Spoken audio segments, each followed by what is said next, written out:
Alô, alô, eu sou Gustavo Ferreira, repórter do ValorInvest.com e começa agora o seu saldo do dia 10 de julho de 2020 e também sextou, é o seu saldo desta semana.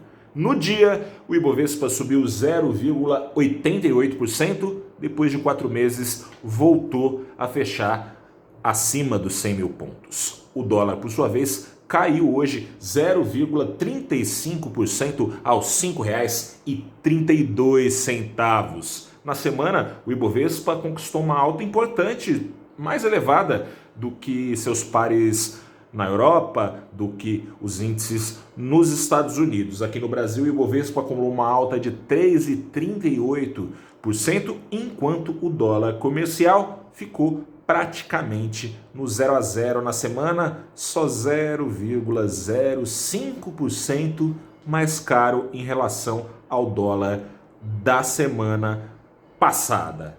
Aqui no Brasil, esse resultado mais positivo aconteceu porque, além dos gatilhos vindos lá de fora, que normalmente tem guiado o Ibovespa ao longo da crise, o retrovisor aqui do varejo trouxe uma surpresa bastante positiva. Em maio, o varejo teve uma recuperação de 14% em relação aos dados de abril, muito maior do que a expectativa média do mercado. Ou seja, o preço das ações estava mais descontado no Brasil do que deveria estar, considerando uma crise ainda pior do que é bom lembrar, ela segue sendo, a crise ainda é muito séria. Esse dado, por exemplo, do varejo, tão veloz, essa retomada, não recompôs ainda os níveis perdidos pelo varejo na crise. Na comparação com os dados do ano passado, por exemplo, o dado do varejo de maio veio 7%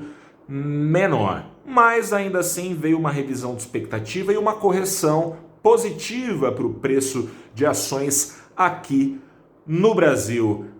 Continua ainda sendo sustentado também, continuou sendo ainda sustentada a alta do Ibovespa, hoje, sobretudo, e na segunda-feira, por gatilhos positivos. Na segunda-feira veio alta no mundo todo, a Bolsa de Xangai, o Ocidente abriu diante de uma alta de 6% na segunda-feira, no primeiro pregão da semana, das bolsas de Xangai, com a China demonstrando força por um jornal oficial, um jornal do governo, do Partido Comunista da China, em que deixou escrito ali o governo que a China tem bala na agulha. Ele disse que aposta na receita da manutenção de alta dos mercados para enfrentar a crise, ficou lido como bala na agulha, como estímulos na gaveta, caso a China ameace aí não continuar a retomada que tem já sido iniciada nos últimos meses por lá.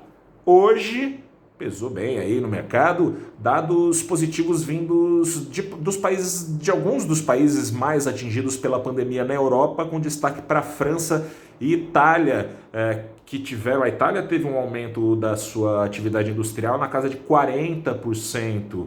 Na França veio um pouco menor, mas ainda muito grande, de quase 20%, nos dois casos superando expectativas também, sobretudo na Itália, onde a pandemia, como você sabe, foi bastante violenta. A Itália foi considerada ali no auge da crise pandêmica por lá, o epicentro da epidemia no mundo.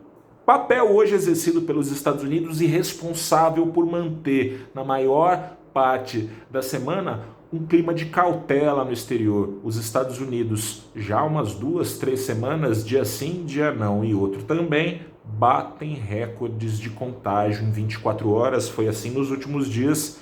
Os Estados Unidos, portanto, vem tendo dificuldades, apesar dessa retomada nos últimos meses, no esteio do relaxamento de medidas de quarentena, para controlar a doença. Isso, é claro, deixa o investidor com medo de que daqui para frente, com a retomada de medidas de quarentena em mais de 1/5 dos estados americanos, que a velocidade da retomada nos Estados Unidos seja colocada em perigo e que a recuperação até aqui seja atrasada. É nesse clima em que vai abrir a próxima semana aqui nos mercados do Brasil, mas no mundo todo, claro, o Brasil respondendo aos estímulos externos, e também na próxima semana você acompanha Na segunda-feira, no Abrindo os Trabalhos aqui do valorinvest.com, um bate-papo que eu vou levar com o Marcelo D'Agosto, que é colunista do Valor Invest, e também com o Jorge Rica, que é diretor financeiro da Brasilprev. A gente vai bater um papo sobre o mercado de ações e a sua previdência.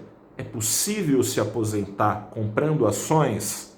Vai ter que ser assim se você quiser manter o seu pé de meia para o futuro, apostando numa previdência privada, em fundos de previdência. Afinal de contas, com um juro baixinho desse jeito, com a dificuldade que foi criada para regular as contas do Brasil no pré-pandemia, para se aposentar pela Previdência Social, não tem muito escapatória. É preciso sim colocar parte das suas economias conquistadas ao longo do tempo em ações. O Jorge Rica, o Marcelo D'Agosto vão ajudar a gente a entender onde é que pode colocar esse dinheiro sem quebrar a cara lá na frente. A gente sabe que é mercado de risco.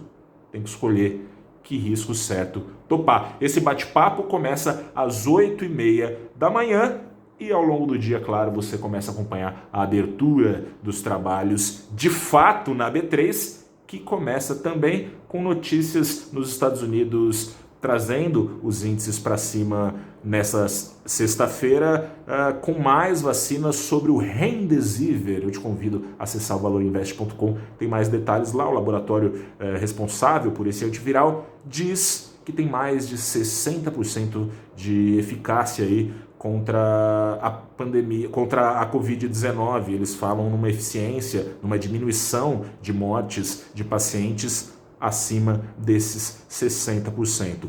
Vamos continuar torcendo, pelo menos, e acompanhando para que a próxima semana traga mais gatilhos positivos, como esses com a qual a semana acaba. E vamos ficar de olho também na Selic, porque com o varejo disparando como disparou, o dólar caiu justamente porque está diminuindo a expectativa de queda da Selic. Vamos acompanhar. Hoje a inflação deu mais estímulo para acreditar que talvez não venha corte. A inflação voltou a subir depois da queda do último mês. Eu sou Gustavo Ferreira, esse é o valorinvest.com. O seu saldo do dia termina aqui, volta na próxima segunda-feira. Continue conosco em todas as redes sociais. Esse saldo do dia, se você já acompanha a gente, se não acompanha e é a primeira vez, fique sabendo que tem sempre, depois de cada pregão, no Spotify, no YouTube e no IGTV, no Instagram do valorinvest.com. Aquele abraço, bom descanso, bom fim de semana. Tchau. Lava essa mão aí, mete máscara, se der, fica em casa.